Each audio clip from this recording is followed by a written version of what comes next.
Gaara koree gaafan lixa biiftuu irraa ka'ee giddu galeessatti imala eegalu duumessa gargar kuttee allaattii wayii tokko qixxaa'anii taa'uun dhufte.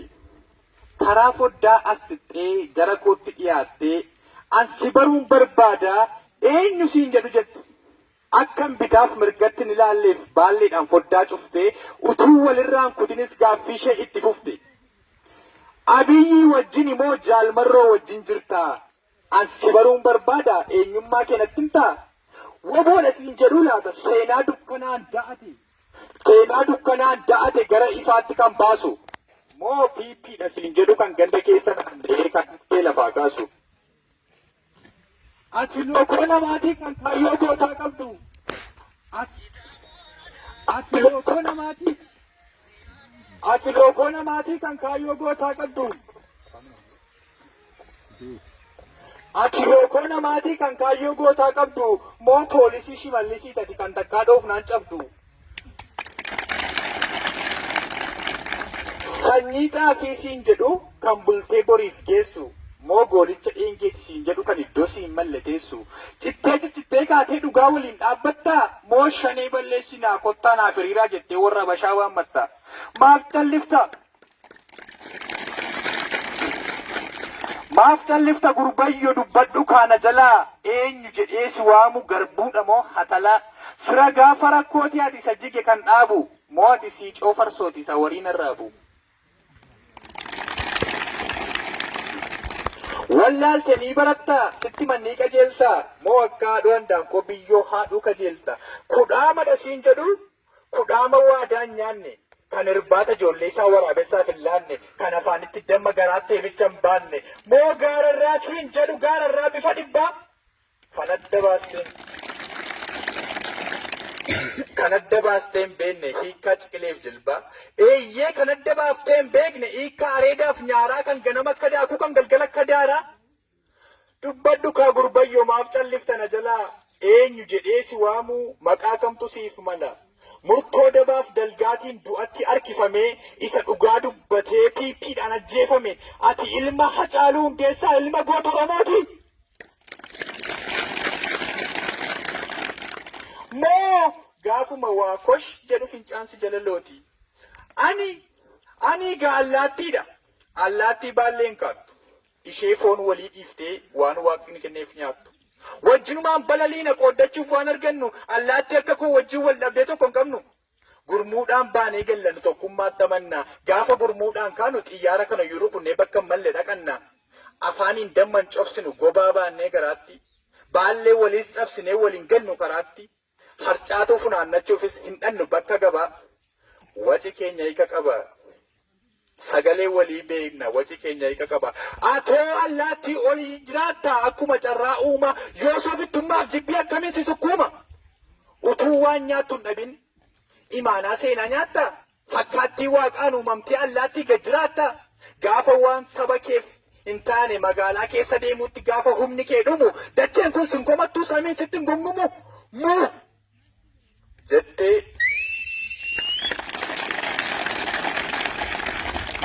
jettee natti dubbattee baallee ishee bat gochaa.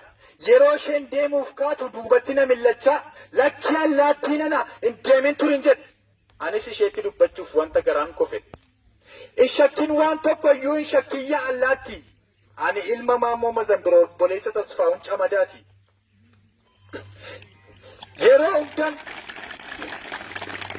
Yeroo hundan Oromoof hawwe ola deemuuf ballachuu.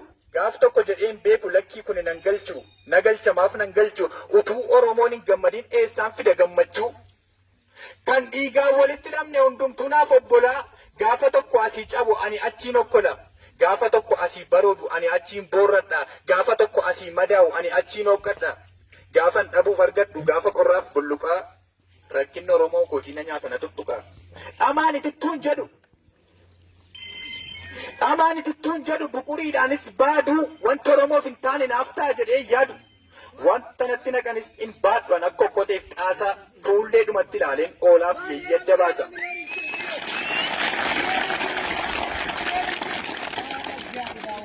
Hin jaallanne hin jaalladhu. Fakkeessaa fa fakkeessaa. Lakki ani bubbee miti adeemtuu ganda keessa. Eeyyee soqaladhee sin fiigu ani wanta bor darbu faana lafee goota meeqaatu dirreerraa na waraana.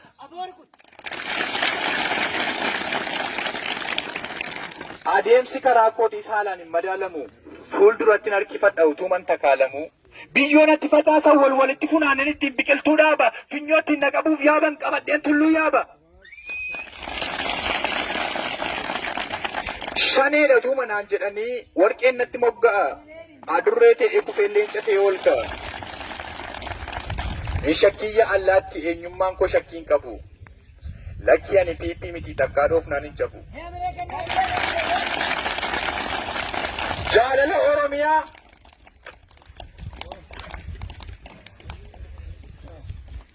Jaalala Oromiyaa eeyyee jaalala Oromummaa malee hin kudhaan manna jibbaa. Sirriittan adda baasee beeka hiika jigileef jilbaa.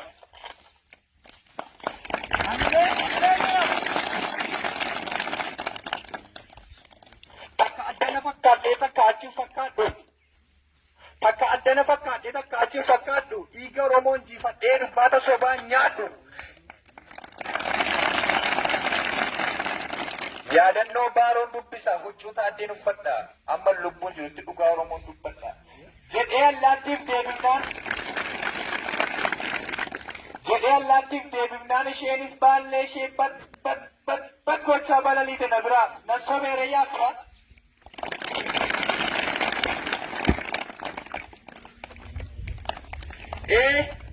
Eeban maal taate maraattee gurbaa amma waltajjii yaaftee haasaan nutti obbaafattu utuu dubbittiin seenii dursa nagaan hin gaafattu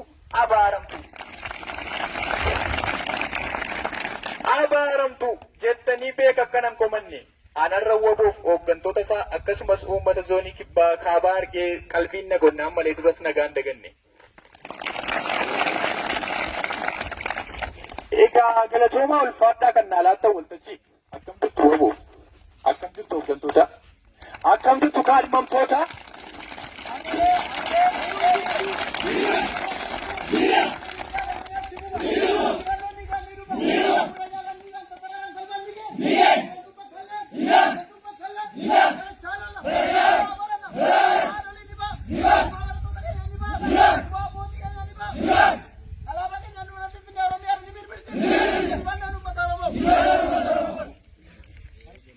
Galatoomaa ulfaadhaa kan naalaatti waltajjii akkam jirtu waboo akkam jirtu kaadhimamtoota akkam jirtu uummata koo.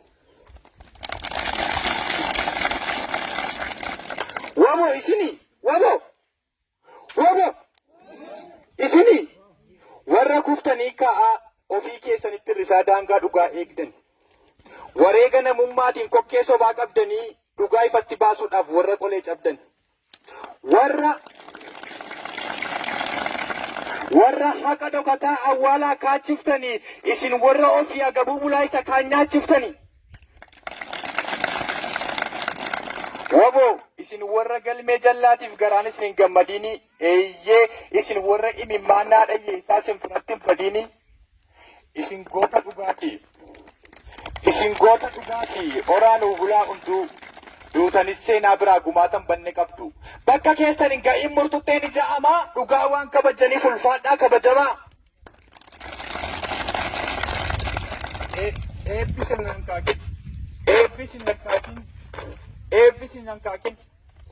Eebbisin hankaakin burqaan sinitti hayya'u.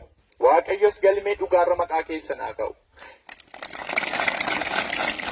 Garuu warroonni of tuulummaadhaan loogiidhaan gantummaadhaan boboktanii dhugaa ilma namaa awwaaluuf gasoon boolla qottan. Warri summiin daba keessanii jireenya namaa faalu warri boo'ichaa dhayyeessaa isiniif ilillee caalu. Sittani maa dhagayya isa uummata keessa da'attee hojii dalgaa hojjettu mataa qabadheen iyya borintii keetiif wayyoo dhugaati balleessiteef gasinniisu jaalmarroon. Indeebistan kaffalta gumaa imimmaan uummataa dacheen kunuu tarsee dhugaa badiif dubbata. Dhugaa namaa doomsitee mul'ata kee godhatti harruma nyaattee bulu. Namas fakkaatta namuma keessa teessa garuu gadameessa sobaatiin ittantee ammeenya deessa. Waan argiteen dhagaa irra gaa taatee mormita. Boojjitoo jallinaatiin bultii namaa orfita. Madda nyaataa godhatte laagaa dharaan mammaakuu miliqeen hafan sayin bootes lafa keessatti gadiin keessi nan kaaku. Ilaa akkas ta'e utuun naa bodhee ilaalu yoon hin argine ta'e rabbi jakoo cuqqaalu. Bakakkaan natti haabuu jinniin naa barbadeessu. Anachi cinan tureem gaafa woboon seera cabsee maqaa biyyaa balleessu. Yommuunni kilaashiidhaan nama meeqa madeessu. Yakkan hojjete sana yoon ija koon hin argini inni dafqee facaasu dhangaannaaf hin margini. Deemsi jireenya kootii taakkuu shan hin darbini. Deemsi jireenya kootii taakkuu shan hin darbini. Jettee sobaan kakachaa allayyaatti dhiira oofta. Dhalataan yakka hin qabneef saanduqa awwaalaa soofta. Maal siin jedhaa laata seenaan abbootii durii. Gaafati dhugaa qaaqxee harka keen dhuubdu turii. Akkamiin sisimatti maal siin jetti dachaamtuu gaafati lubbuun duutee gara boollaatti ol seentu. Maal siin jedha uummanni maal dubbata mimmaansa. Wajii dalgaa hojjettee abbaa dhugaa boorsiftee cooma nyaachuun si quubsa. Ilaamee ya miliisha, ilaamee ya gantu, ilaamee qaama mootummaa silaa atis naaf lammiidha ajaa'eef miilli hin citu. Akkamittiin dadhabde, akkamittiin sodaatte galmee dhugaaf of bitu, jireenya obboleessa kee, jireenya obboleettii kee gaafa sobaan orfitu. Har'a miidhagee buluuf hin awwaalin waan dhugaa ija namaa da'attus ija waaqaas si arga. Amma feete dubbadhu, amma feetes guddadhu garuu du'an darbitu. Guyyaan du'a keetii immoo har'a ta'e hin beektu. Amma lubbuun jirtutti hojjedhu wanta gaarii riqicha daandii haqaan uummata kee gargaari. Yommuu abbaan dhugaa ba'u ati teesseen kolfiini hin dhaataan dhukkubaa madaa namaan orfiini. Utuu balleessaa keetiin utuu jallina keetiin bultiin namaa diigamu miliqeen hafan sayin dhugaan hin miliqamu. Atis mi'a biyyi. Nama jennee si fuudhannee malee ati miti waangoo. Kaleessas dheengaddas irra deddeebinee sitti muun keenya sitti fakkaatus gowwummaa. Harrayyuu nan jedhaa dhiisi mala ammaltummaa. Bu'aa dhuunfaa keetiif jettee Oromoo dhuman gorsin. Bu'aa dhuunfaa keetiif jettee abbaa kaayyoo woboo simimmaan eejan jaamsin. Hantuuta beekta miti qabeenyaa tolaa ishee dhuftee manatti namaa galtu. Utuun turirri mooftee 9-10 dhaltu. Manuma namni ijaarrate keessatti mana ijaarrattee galtu yoo barbaadde huccuu namaa isa bareedaa jirtee kukkuttee nyaattu. Yoo barbaadde halkan mana keessa utaaltee iyyitee irribaa nama kaaftu. Isheef malee maaliif barbaachistee kan guddisaniif andurree. Utuma akka kaleessaa jettee mana keessa utaaltu afaan andurree buuti. Dhumni ishee beekamaa dhagaa cii utuu iyyituu duuti. Kanaafin jedhe hoogganaa, kanaafin jedhe uummataa atis hantuutan ta'in namatti guyyaa tokko boolla keessaan baane buuta du'an taane duuta galatoomaa.